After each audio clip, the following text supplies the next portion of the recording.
Ang kanyang mukha ay nakasisilaw sa parang kidlat at nakasimputik ng busilak ng kanyang ulit. Nanginginig ang takot ang mga bantay at tulang-tulang pang animoy patay ng makita ang anghel. Ngunit sinabi na ito ng mga babae, huwag kayong matakot. Alam kong hinahanap ninyo Jesus na pinako sa krus.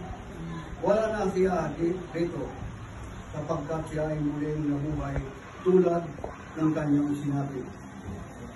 Halika kayo, tingnan ninyo. So, ang pinasama namin at tipon ng Panginoon. Tubog, sapagkat sa pamagitan ng mga anak mo, iligtas mo ang ngayon pag-iligaya natin ang mga kasalanan sa muli papabuhay mo. Doon sa kalaman kanina, niya ay manghihingalo sa liwan. Mga pagpunta nila dito sa hindi ng Yeso Cristo, doon sa bato, maraming nagulat. Maraming din nagtataka kung bakit. Wala ng tao, wala ng Yeso Cristo doon sa nakapatong lang yun.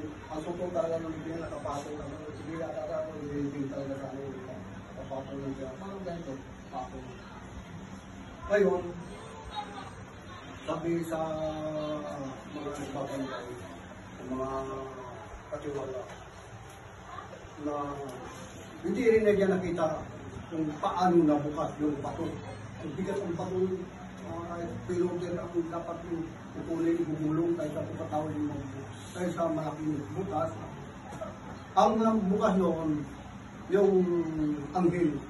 No, tama nga yung dalawang bantay, nakita nila na dalawang anghel. Hindi pa si Kristo nagpakita, yung anghel mo nagpakita mo sa bantay na puting yung damit nila.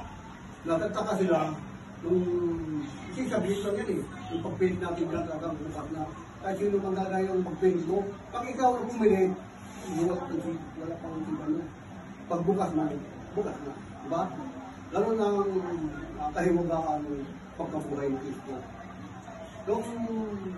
Nung napakita yung anghel, sabi nga, wala na si Kristo, sinabi niya, nabuhay na. Sabi niya sa inyo, muling mabubuhay sa tatlong araw yung kamatayan ng Jesus. Kaya, dahil yung mga sinabi ng mga pari, na wala rin talaga nakatukoy kung ano na buhay ng Jesus.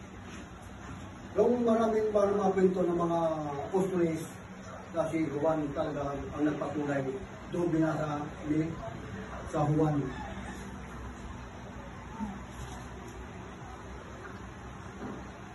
Basahin natin na.